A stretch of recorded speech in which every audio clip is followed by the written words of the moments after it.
We have a life or death job.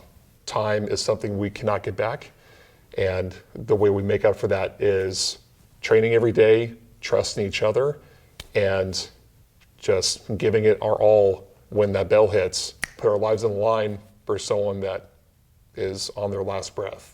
I was on duty the morning of January 9th in Montecito when there was a massive mudslide and lots of people got killed and there was a mass, a lot of damage and destruction. To see that firsthand was, it was powerful. I'm finding like any city that I went on that burned down, like I went to Napa in 2020. I can't drive through without thinking about everything on fire. It seems to sink in a little bit more.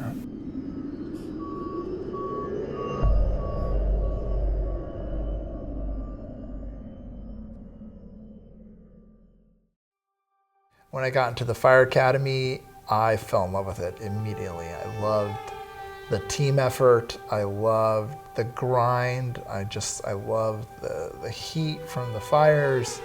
And I was like, this is for me. I'm gonna do this. I've always wanted to be a firefighter. Ever since I can remember, I've always been around fire stations and firefighters. Every birthday was celebrated at a firehouse. Anything fire related, I was all in.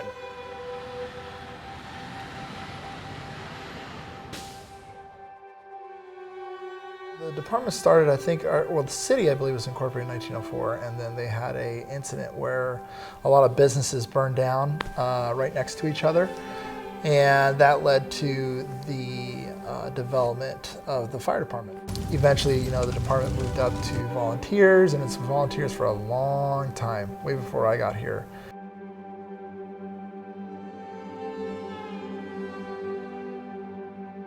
We went from volunteers to full-time firefighters and everybody being on the engines. And then Santa Maria kind of grew as the years developed, and then we became more professional firefighters. Being a firefighter is really involved. You gotta know a lot of things. So you gotta understand construction, you gotta understand medicine, you gotta be able to write, you gotta be physically fit. So that involves a lot of training to keep current on those disciplines and to be good at it.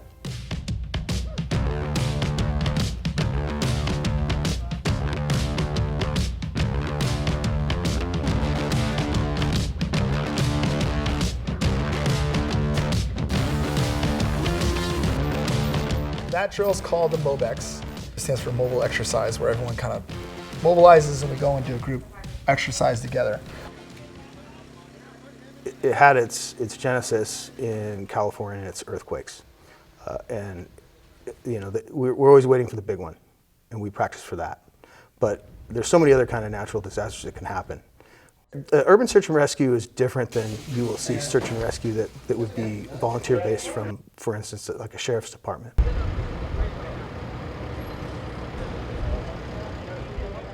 So one of our specialties is to assess buildings for structural integrity, California earthquakes, and make sure that if there is a way that we can mitigate hazards inside of a building, to go and search for people that may be trapped or victims that are inside, that we can make those rescues safely for us and then safely for the public too.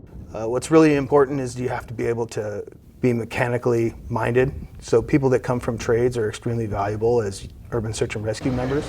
A lot of times we have to use, basic hand tools to make very complicated things to make for a safe working environment.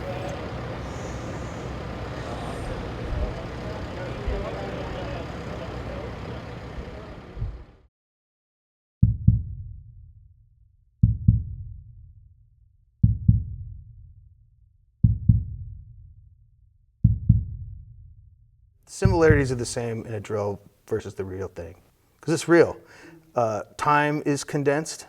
Things go by slow. That tunnel vision thing where everything kind of slows down. If you've ever been in a car crash, you'll hear people talk about how everything is sort of slows down and they see things coming slower than they actually are. And it's just because of the stress that you're under. And there's no real way to plan for it. Whatever may happen in a real scenario, you have to be able to think and you have to be able to act. You have to be able to make sure that you're safe, that your people are safe. the public is safe and that their needs are met.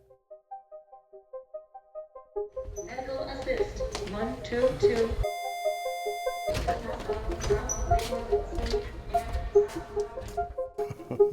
I haven't slept the whole night in probably 9 years. Probably more than that. Kind of the cost of doing business. It has to do with shift work. You know, we work 24 or 48-hour shifts. So people call 911 all times of the day. We live at the station, so we get accustomed to being woken up all night. You sleep really light, but you were conditioned to sleep light at home too. So it's really difficult to get a good night's sleep, and kind of recharge your brain is very important. And sleep deprivation can have a really damaging effect. From what I understand, it's similar to being under the influence of alcohol or a substance.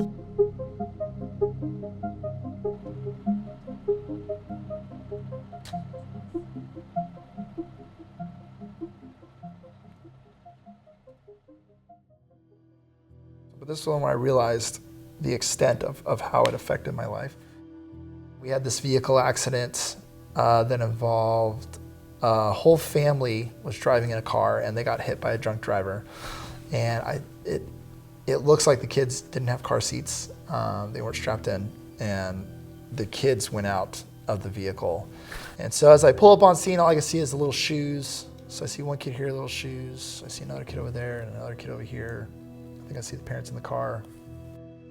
I had to assign people to the kids. And the hardest part for me was that I know some of the guys were already dealing with some trauma from previous calls that they were on. And I know, and the people were on that duty that day. I was just like, we have a job to do. And I knew mentally the trauma I was gonna be putting them in, but these guys know and the gals know that, hey, it's just our job.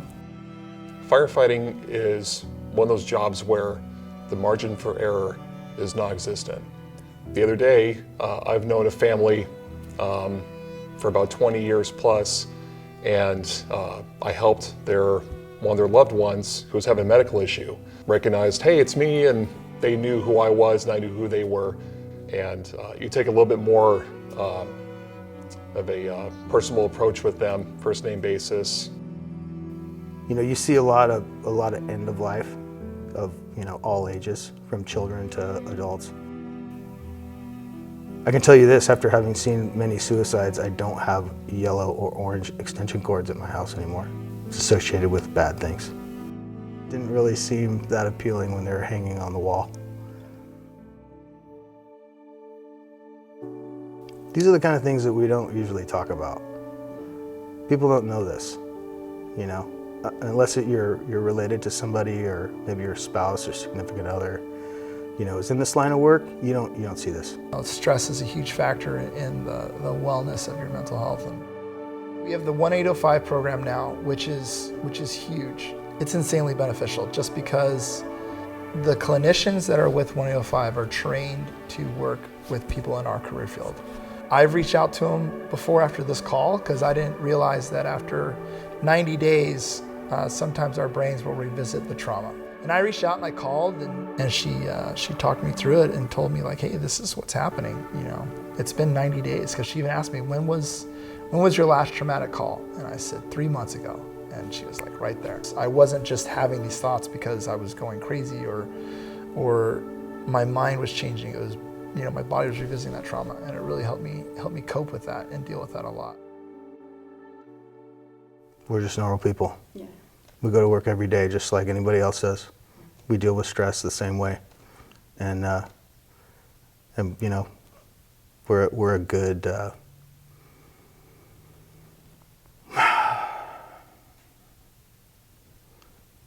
yeah, we're just normal folks.